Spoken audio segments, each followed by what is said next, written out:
வணக்கம்.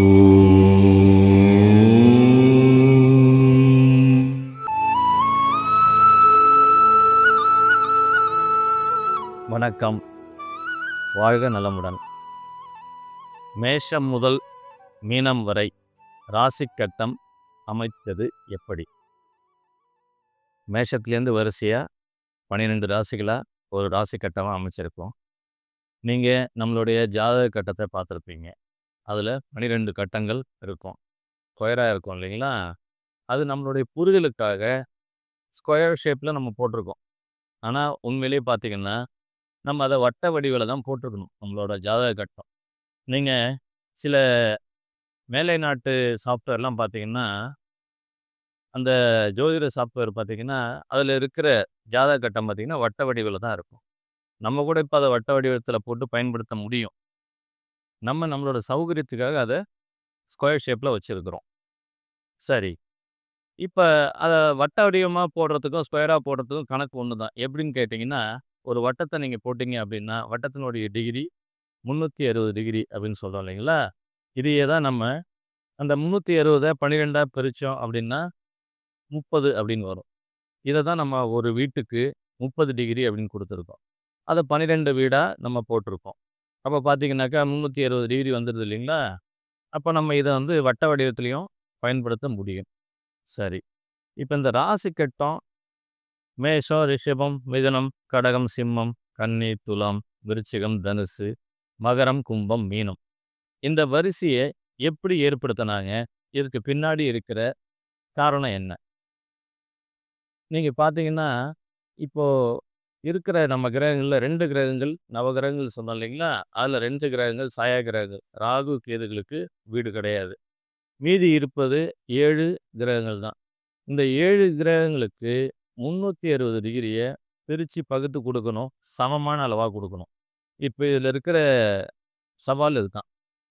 இத தான் நம்ம முன்னோர்கள், ஜோதிட ஞானிகள் எப்படி கையாண்டுருக்காங்க அப்படின்னு பார்த்தீங்கன்னாக்கா, சூரிய, சந்திரர்களுக்கு எப்பயுமே நம்ம முக்கியத்துவம் குடுக்குறோம் ஜோதிடத்தில. எந்த மாரின்னு கேட்டீங்கன்னா, சூரியன உயிர்க்கு காரகம் அப்படின்னும், சந்திரன உடலுக்கு காரகம்னு சொல்றோம். அதாவது உயிர் என்பதை சூரியனுக்கும், உடல் என்பது சந்திரன் அப்படின்னு மனத்துக்கும் சேர்த்து சொல்றோம். இப்போ இந்த அடிப்படையில பார்த்தீங்கன்னாக்கா, ஜாதக கட்டத்தில சூரியனுக்கு ஒரு வீடும், சந்திரனுக்கு ஒரு வீடும், மீதி இருக்கக்கூடிய 5 கிரகங்களுக்கும் 2, 2 வீடுமா ஜாதக கட்டத்தில கொடுக்கப்பட்டிருக்கும். இத எப்படி கட்டமைச்சிருக்காங்க அப்படின்னு பார்த்தீங்கன்னாக்கா, இப்போ நம்மளுடைய பூமி பந்தையே உதாரணமா எடுத்துக்கங்க. பூமி பந்து தோராயமாக ஒரு வட்ட வடிவில தான் இருக்கும் இல்லைங்களா? அப்போ அத நம்ம 360 டிகிரின்னு சொல்லலாம். அதேபோல நம்ம இந்த ஜாதக கட்டமும் நீங்க வடிவமைக்கும்போது ஒரு வட்டமா இமேஜின் பண்ணிக்கங்க. இப்போ முதல்ல அந்த வட்டத்தினுடைய கிழக்கு பக்கத்துல நம்மளுடைய உயிர் கிரகமான சூரியன். சூரியன சுத்தி தான் எல்லா கிரகமுமே சுத்தி வருது இல்லைங்களா? அப்ப தலையாய கிரகம் நமக்கு சூரியன் தான். அப்ப அந்த சூரியனுக்கு முக்கியத்துவம் குடுக்கும் விதமா, முதலில் சூரியன வந்து அந்த வட்ட வடிவத்தில கிழக்கு பகுதியில கொண்டு போய் நம்ம ஒரு 30 டிகிரிய ஒதுக்குவோம். வட்ட வடிவத்தில கிழக்கு, மேற்கு எப்படிங்க கண்டுபிடிக்கிறது? அப்படின்னு நீங்க கேட்கிறீங்க இல்லையா? இப்ப நம்ம பூமி பந்தையே உதாரணமா வச்சுக்கங்க. பூமி பந்துல மேற்பக்கம் இருக்கிறது வடக்கு, கீழ்ப்பக்கம் இருக்கிறது தெற்கு. பூமி பந்தினோட வலது பக்கம் இருக்கிறது கிழக்கு, இடது பக்கம் இருக்கிறது மேற்கு. அதே தான் நம்ம இப்ப இங்கேயும் ஃபாலோ பண்ண போறோம். இப்ப இந்த ராசி கட்டத்தில பார்த்தீங்கன்னா, வலது பக்கம் வந்து சூரியன கொண்டு போய் நம்ம வைக்கிறோம். அதாவது அததான் நம்ம சிம்ம வீடுன்னு சொல்றோம் இல்லைங்களா? சூரியன அங்க வைக்கிறோம். அதற்கு பக்கத்தில சந்திரன வைக்கிறோம். சூரியனுக்கு பக்கத்தில சந்திரன். எப்படி அப்படின்னா, சூரிய சந்திரர்கள தான் நம்ம தாய், தந்தை அப்படின்னு சொல்றோம். சூரியன் வந்து தந்தைக்கு காரகனாகவும், சந்திரன் தாய்க்கு காரகனாகவும் நம்ம சொல்றோம். இப்ப இத நம்ம வந்து சூரியனுக்கு வலது பக்கத்தில சந்திரன வைக்கிறோம். நீங்க நம்ம இந்து கலாச்சாரத்தில நடக்கிற திருமணங்கள்ல கூட பார்த்தீங்கன்னாக்கா, மாப்பிள்ளைக்கு வலது பக்கம் பெண் இருப்பாங்க. மணப்பெண் இருப்பாங்க. பார்த்துருக்கீங்களா? அதே போல கான்செப்ட் தான் இங்கேயும். சூரியனுக்கு வலது பக்கத்தில தாய் கிரகம் என்று சொல்லக்கூடிய சந்திரன வைக்கிறோம். அப்ப 2 கிரகங்களுக்கு இப்ப நம்ம வீடு குடுத்துட்டோம். சூரியனுக்கு ஒரு வீடு 30 டிகிரி குடுத்துச்சு. சந்திரனுக்கு ஒரு வீடு 30 டிகிரி குடுத்தாச்சு. 2 30 டிகிரி, 30 டிகிரி போயிடுச்சுன்னா, மீதி இருக்கக்கூடிய 300 டிகிரி. இத 5 கிரகங்களுக்கு 2, 2 வீடா பிரிச்சு குடுத்தோம்னாக்கா, 300 டிகிரி முடிஞ்சிரும். சரி. எப்படி பிரிச்சு குடுக்கலாம்? ரைட் பார்ப்போம். இப்ப ஆரம்பிக்கலாம். இப்ப சூரிய, சந்திரர நம்ம வச்சுட்டோம் ஜாதக கட்டத்துல. அதுக்கு அடுத்த கிரகமா சூரியனோக்கு அடுத்த கிரகமா நம்மளோட வான்வெளி வரிசையில என்ன இருக்குன்னு பார்த்தீங்கன்னா, சூரிய குடும்பத்து வரிசை தெரியலையா உங்களுக்கு? சூரியனுக்கு அடுத்தது புதன் இருக்கும். அப்போ அந்த சூரியனுக்கு அடுத்தது நம்ம வானவெளியிலே சூரியனுக்கு அருகில் இருக்கக்கூடிய கிரகம் புதன். அப்ப இங்கேயும் நம்ம என்ன பண்றோம், சூரியனுக்கு அடுத்த கிரகமா வான்வெளியில் வலம் வரக்கூடிய புதனுக்கான வீடா சூரியனுக்கு கிளாக்வைஸ்ல சூரியனுக்கு கீழ பக்கத்திலேயே குடுக்குறோம். ஜாதக கட்டத்தில பார்த்தீங்கன்னா, சிம்மத்துக்கு அடுத்தது கன்னி வரும் இல்லைங்களா?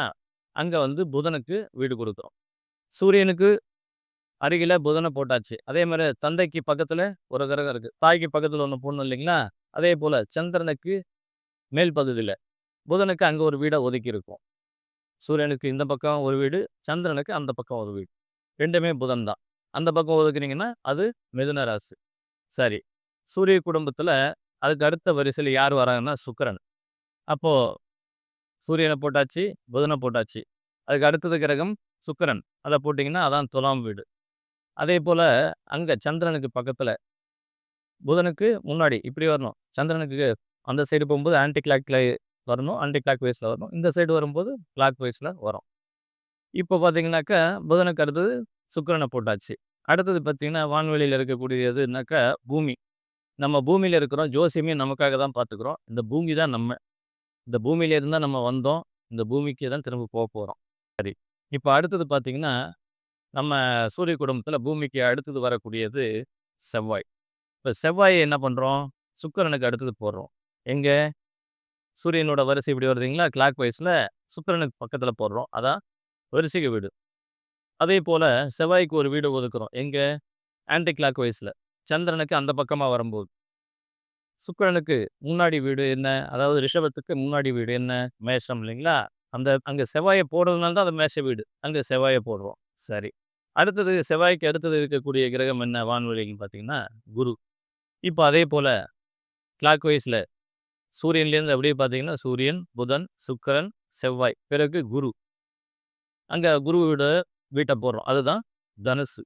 இதே போல ஆன்டி கிளாக் வைஸ்ல இதே குருவ வந்து அங்க பிளேஸ் பண்றோம். எங்க? சந்திரன்லேருந்து ஆன்டி கிளாக் வைஸா வந்துட்டே இருந்தீங்கன்னாக்கா, புதன், சுக்கிரன், செவ்வாய், குரு. அதுதான் மீன வீடு. சரி. அடுத்தது பார்த்தீங்கன்னாக்கா, இருக்கிறது ஒரே ஒரு கிரகம் இல்லைங்களா? சனி கிரகம். இப்ப அந்த சனியும் அதே மாரி சூரியன்லேருந்து கிளாக் வைஸ்ல வந்து குருவுக்கு பக்கத்து வீடான மகரம். அங்க சனிய போடுறோம். அங்க சனி இருக்கிறதுனால தான் அது மகர வீடு. அதேபோல ஆன்டி கிளாக் வைஸ்ல சந்திரன் வரிசையில வந்தீங்கன்னாக்கா, குரு வீட்டுக்கு கீழ திரும்ப அங்க சனிய போடுறோம். அங்க அது வந்து கும்பத்து வீடு. இப்போ 360 டிகிரி முடிஞ்சிருச்சு. இந்த வரிசையில தான் ராசி கட்டம் அமைக்கப்பட்டிருக்கு. இப்ப நீங்க பார்த்தீங்கன்னா தெரியும். சூரியன்லேருந்து பார்த்தீங்கன்னாக்கா, சூரியனுக்கு அடுத்தடுத்து இருக்கக்கூடிய கிரகங்கள் வரிசையா இந்த பக்கம் இருக்கும். புதன், சுக்கிரன், செவ்வாய், குரு, சனி. இதே வரிசை அப்படியே தலைகீழா அந்த பக்கம் பார்த்தீங்கன்னாக்கா, இதே வரிசையில இங்கேருந்து சந்திரன்லேருந்து ஆரம்பிச்சு அப்படி வரும். இதன்படி தான் ராசி கட்டமே அமைக்கப்பட்டிருக்கு. இந்த 360 டிகிரி கணக்க வச்சு தான் நம்ம ராசி கட்டத்த அமைச்சிருக்கோம். ஏதோ பொத்தாம் பொதுவாக அ மேஷம் இங்க இருக்கணும், அம் கன்னி இங்க இருக்கணும், மிதுனம் இங்க இருக்கணும் அப்படின்னு உருட்டாம்போக்குல அமைக்கப்பட்டது அல்ல அது. அதற்கு பின்னாடி இருக்கும் ஜோதிட கணக்கு இதுதான். இது போன்ற சுவாரஸ்யமான தகவல்களுக்கு தொடர்ந்து ஸ்டார் ஆஸ்ட்ரோ சேனலோடு இணைந்திருங்கள். மீண்டும் சந்திப்போம். நன்றி.